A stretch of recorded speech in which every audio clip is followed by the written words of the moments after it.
भोपाल मध्य प्रदेश के मुस्लिम स्कॉलर पीरजादा तोकी निजामी ने महाराष्ट्र विधानसभा चुनाव के दौरान दिए गए अपने बयान पर भोपाल में मीडिया को विस्तार से जानकारी दी। उन्होंने कहा कि मुस्लिम समाज आज सामाजिक और राजनीतिक असमंजस की स्थिति से गुजर रहा है, जिससे कई ऐसे लोग हैं जो खुद मुस्लिम होकर भी अपनी कौम के मुद्दों पर खड़े नहीं होते।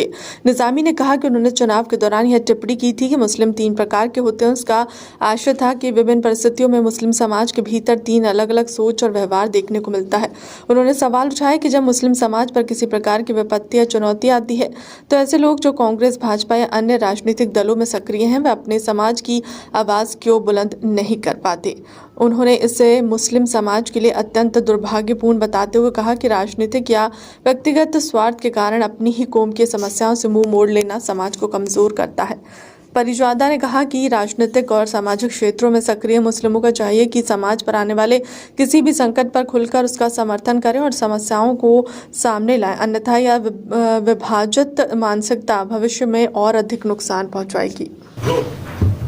सर, महाराष्ट्र चुनाव में आपने बयान दिया है जो सोशल मीडिया पर बहुत तेजी से वायरल हो रहा है, तो मुस्लिम 3 प्रकार के होते हैं, क्या ये 3 प्रकार के मुस्लिम हैं, जैसा बयान क्यों दिया आपने? देखिए संतोष जी, मैं सबसे पहले ये कहना चाहता हूँ कि इसको समझने के लिए आपको सबसे पहले ये समझना पड़ेगा। पहले मैं बताना चाहता हूँ कि मैंने जो बयान दिया है वो किसी मुस्लिम समाज को लेकर नहीं दिया है। मैंने उन लोगों के का बयान दिया है जो कांग्रेस या बीजेपी या सेक्युलर टाइप के जो अन्य दल हैं जिनमें हैं। मैं पूछना चाहता हूँ, सबसे पहले मैं यही कहना चाहता हूँ कि देखिए, कांग्रेस को मैं कहना चाहता हूँ कि जब रोडों पर लिंचिंग होती है, जब बुलडोजर चलाए जाते हैं और लोगों को बेघर किया जाता है और माँ बहन बेटी मुस्लिम समाज की बच्चियों के साथ बलात्कार हो रहे होते हैं, तब ये मोहब्बत की दुकान कहाँ चली जाती है? ये मोहब्बत की दुकान वाले लोग फिर क्यों नहीं मैदान में आते हैं? मैंने उन मुस्लिम समाज के लोगों को कहा है, मैं पूछना चाहता हूँ, आपको बताना भी चाहता हूँ इस चीज़ के लिए कि आप मुझे ये बताएं कि जब यहीं मध्य प्रदेश में आपने देखा होगा कि जब भारतीय जनता पार्टी की सरकार थी और यहाँ पर जो है ना, आपको पता होगा एक सिम्मी को लेकर जेल वाला जो एक कांड हुआ था, उसमें आप बताइए ना कि 7-8 बेगुनाह लोगों को मौत के घाट उतार दिया गया, उनका इनकाउंटर कर दिया गया।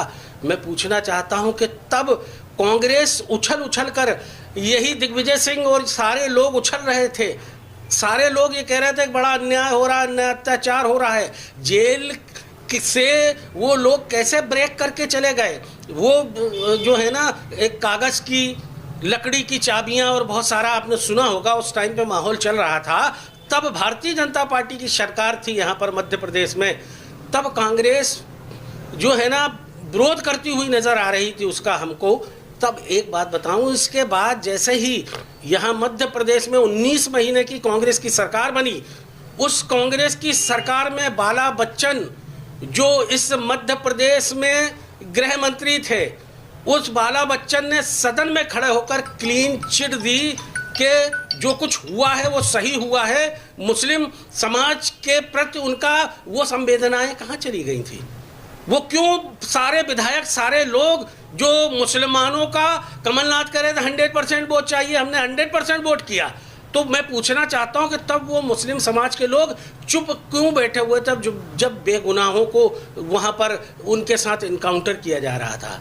और मैं पूछना चाहता हूं, उसी कांग्रेस के मानसिकता वाले गुलाम जो मुस्लिम समाज के लोग हैं, मैं उनसे पूछना चाहता हूं कि मुझे बताएं कि वही कांग्रेस कार्यालय है कमलनाथ की सरकार में, वहां पर हिंदू देवी देवताओं की मूर्तियां तो बिठाई जा सकती हैं, लेकिन अन्य धर्म के लोगों के साथ अन्याय क्यों किया जा रहा है? या फिर कह देना चाहिए, हमारा एक तख्ती लगा देना चाहिए कि ये अन्य धर्मों का यो है ना कार्यालय नहीं है, सिर्फ एक धर्म विशेष का कार्यालय है। मैं इनसे पूछना चाहता हूँ, बहुत अदब के साथ पूछना चाहता हूँ कि मुझे वो बताएं जिनको बुरा लग रहा है, वो ये बताएं कि अभी आपको पता होगा, आपने देखा होगा कि पूरा जो है ना, इन्होंने अभी सबसे पहले जैसे ही इनकी सरकार बनी कमलनाथ जी की, तो फिर रोज़ा अफ्तार वहाँ से क्यों बंद कर दिया? मुस्लिम समाज के लोगों से इन्होंने दूरियां क्यों बना ली? अब मैं कहना चाहता हूँ कि देखिए, भारतीय जनता पार्टी, कांग्रेस के लोग हमारा मुंह न खुलवाएं, उनको बता देना चाहता हूँ, चेता देना चाहता हूँ कि जो मैंने बयान दिया है वो उन मुस्लिम समाज के लोगों के लिए दिया है कि जो लोग खड़े होकर कभी विरोध करते हुए नजर नहीं आए। आप बताएं कि मध्य प्रदेश में कम से कम 13 से 15 लोगों को, मुस्लिम समाज के लोगों को विधानसभा में भेजना चाहिए, टिकट देना चाहिए। सिर्फ 2 मुस्लिम समाज के लोगों को आप टिकट दे रहे हो। वोट आपको 100% चाहिए। क्या वो मुस्लिम समाज जो तुमको 100% वोट कर रहा है, कांग्रेस के लोग उस टाइम, जो मुस्लिम समाज के लोग कांग्रेस में मूक दर्शक क्यों बने हुए हैं? आपका सीधा सीधा निशाना कांग्रेस पे, जो मुस्लिम समाज के लोग कांग्रेस में काम कर रहे हैं, क्या उनको लेकर ये बयान किया? देखिए, मेरा भारतीय जनता पार्टी और वो मुस्लिम समाज के लिए भी है कि कम से कम लिंचिंग हो रही है, नासिर जुनैद को जिंदा जलाया जा रहा है, अखलाक को जान से मारा जा रहा है। आप हर मस्जिद के सामने जय जय श्री राम के नारे लगाए जा रहे हैं, हर मस्जिद का और खानकाहों को तोड़ा जा रहा है, बुलडोजर चलाया जा रहा है। अभी इंदौर में हमारे दूषित पानी पी के 11, 12, 15 लोग मर गए। तब तुम मुस्लिम समाज के लोग रोडों पर विरोध करते हुए जो भी भारतीय जनता पार्टी में हो, तब वहाँ पर क्यों नहीं दिखते आप?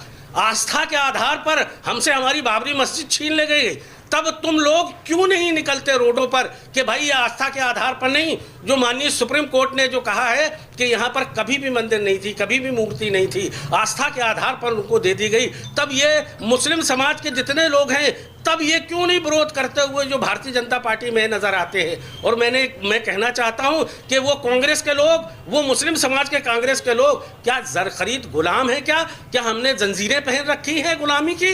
हम गुलामी की जंजीरों को तोड़ना चाहते हैं। हम उनसे पूछना चाहते हैं कि भाई, जब बाबरी मस्जिद का यहाँ पर आप सुप्रीम कोर्ट का आदेश आया था, तब कमलनाथ ने उसी पीसीसी को भगवा में कर दिया था। तब कमलनाथ ने यह बयान दिया था, कांग्रेस का यह बयान था कि हम भारतीय जनता पार्टी बिला वजह में श्रेय ले रही है, जबकि बाबरी मस्जिद में मूर्तियां रखवाने वाली कांग्रेस, बाबरी मस्जिद को ध्वंस करवाने वाली कांग्रेस, क्योंकि केंद्र में उस टाइम पे सरकार इन्हीं की थी। मैं उन मुस्लिम समाज के लोगों से सवाल कर रहा हूं। मेरा पूरे भारत में जो मुस्लिम समाज के लोग रह रहे हैं उनसे सवाल नहीं है। आपने देखा होगा अभी ताजा उदाहरण महाराष्ट्र में मुस्लिम समाज के लोगों ने दिया है। वहां पर उन्होंने अपनी क़यादत, अपना नेता, अपनी पार्टी को उन्होंने वहां पर चुना है और पूरे देश को बता दिया है कि देखो, इस देश का इतिहास और भूगोल अब हम सब बदलने वाले हैं। आप देख लीजिए, बिहार से चली हुई हवा, ओवैसी साहब के लिए जिस तरह की दीवानगी हमने देखी है महाराष्ट्र में, पूरा आप समझ लीजिए कि आने वाला कल ये इतिहास फिर दोहराने जा रहा है कि अब मुस्लिम समाज किसी भी कीमत पर, जितने भी सेकुलर दल हैं जो अपने आप को हमारा रहनुमा या नेता कहते थे, अब न राहुल गांधी हमारा नेता हो सकता है, न अखिलेश हमारा नेता हो सकता है, न मायावती हमारी नेता हो सकती है, कोई भी हमारा नेता नहीं हो सकता। अब मुस्लिम समाज ने एक नया इतिहास महाराष्ट्र में लिख दिया है और बता दिया है पूरे देश को कि अब हमारा नेता मुस्लिम होगा, ओवैसी साहब होंगे, मजलिस पार्टी होगी।